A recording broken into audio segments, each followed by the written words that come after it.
Youth Congress സംസ്ഥാന അധ്യക്ഷൻ രാഹുൽ മാങ്കൂട്ടത്തിന്റെ അറസ്റ്റിൽ പ്രതിഷേധം ശക്തമാക്കാൻ യൂത്ത് കോൺഗ്രസും ഇന്ന് രാവിലെ സെക്രട്ടേറിയറ്റിലേക്ക് യൂത്ത് കോൺഗ്രസ് മാർച്ച് നടത്തും. നിയമസഭാ ബജറ്റ് സമ്മേളനത്തിന്റെ തീയതി സംബന്ധിച്ച അന്തിമ തീരുമാനവും ഇന്നറിയാം. ഇന്നത്തെ മന്ത്രിസഭാ യോഗം വിഷയം ചർച്ച ചെയ്യും.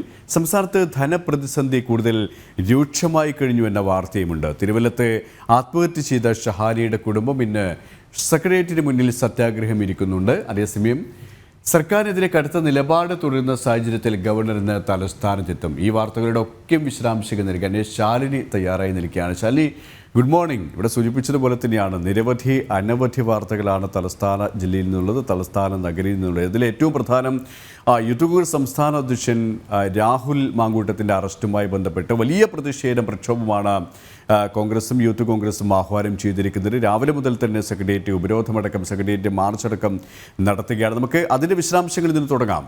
ശാലിനി.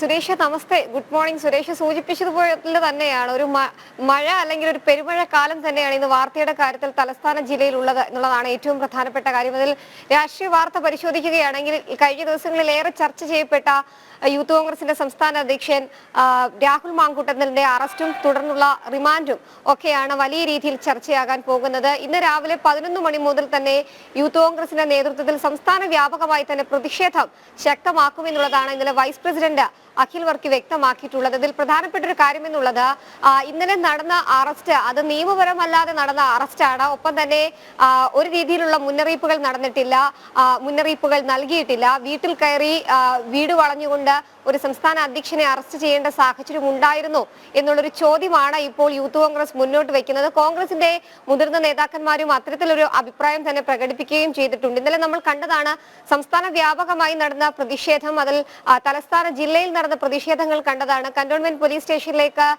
രാഹുൽ മാങ്കൂട്ടത്തിനെ എത്തിച്ചപ്പോൾ തന്നെ വലിയ രീതിയിൽ അവിടെ പ്രവർത്തകർ തടിച്ചുകൂടുന്നു. വാഹനം തടയുന്ന ഒരു സാഹചര്യം ഉണ്ടായി. ആശുപത്രിയിലേക്ക് കൊണ്ടുപോകുന്ന സാഹചര്യത്തിൽ ആശുപത്രിയിൽ നിന്ന് വൈദ്യപരിശോധന കഴിഞ്ഞിറങ്ങുമ്പോഴും ഒക്കെ തന്നെ യൂത്ത് കോൺഗ്രസ് പ്രവർത്തകർ വാഹനം തടഞ്ഞ് മുദ്രാവാക്യം വിളിക്കുകയും വലിയ രീതിയിൽ ഉന്തും തള്ളും ഒക്കെ പോലീസുമായിട്ട് ഉണ്ടാകുന്ന ഒരു സാഹചര്യം ഉണ്ടായിരുന്നു. സമാനമായി തന്നെയായിരുന്നു പിന്നീട് കോടതിയിൽ എത്തിച്ചപ്പോഴും കോടതിയിൽ നിന്ന് റിമാൻഡ് ചെയ്ത് പൂജപ്പുര സെൻട്രൽ ജയിലിലേക്ക് മാറ്റുമ്പോഴും പ്രവർത്തകർ അവിടേക്ക് ഒഴുകിയെത്തി എന്നുള്ളതാണ്. എന്തായാലും ഇന്നും സമാനമായി തന്നെ പ്രതിഷേധം ശക്തമാക്കുമെന്നുള്ളതാണ് യൂത്ത് കോൺഗ്രസിന്റെ സംസ്ഥാന നേതൃത്വം വ്യക്തമാക്കുന്നത്. അതിൽ പ്രധാനമായും ഇന്ന് രാവിലെ 11 മണിയോടുകൂടി സെക്രട്ടേറിയറ്റിലേക്ക് മാർച്ച് നടത്താനാണ് യൂത്ത് കോൺഗ്രസിന്റെ സംസ്ഥാന നേതൃത്വം തീരുമാനിച്ചിട്ടുള്ളത്.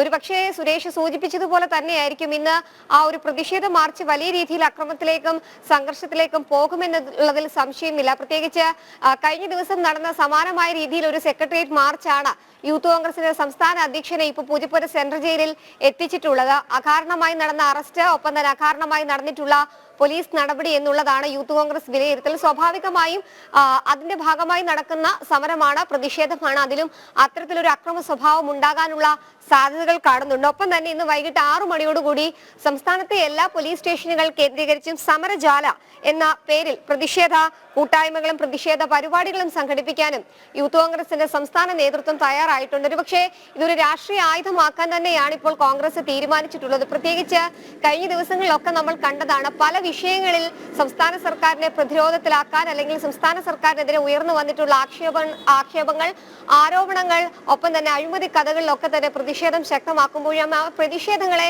അടിച്ചമർത്താൻ പോലീസ് ശ്രമിക്കുന്നുണ്ട്, അടിച്ചമർത്തുകയും ചെയ്തിട്ടുണ്ട്. സ്വാഭാവികമായും ആ അടിച്ചമർത്തലിന് തിരിച്ചടി നൽകാനുള്ളൊരു അവസരമായി തന്നെയായിരിക്കും കോൺഗ്രസ് നേതൃത്വം ഈ ഒരു അറസ്റ്റിനെ കാണുക. പ്രത്യേകിച്ച് നിയമസഭാ സമ്മേളനം ആരംഭിക്കാൻ ദിവസങ്ങൾ മാത്രം ബാക്കി നിൽക്കുന്ന ഒരു സാഹചര്യമുണ്ട്. സഭയ്ക്കകത്തും പുറത്തും ഈ വിഷയം ആളെ കത്തിക്കാൻ തന്നെയായിരിക്കും പ്രതിപക്ഷം തയ്യാറെടുക്കുന്നത്.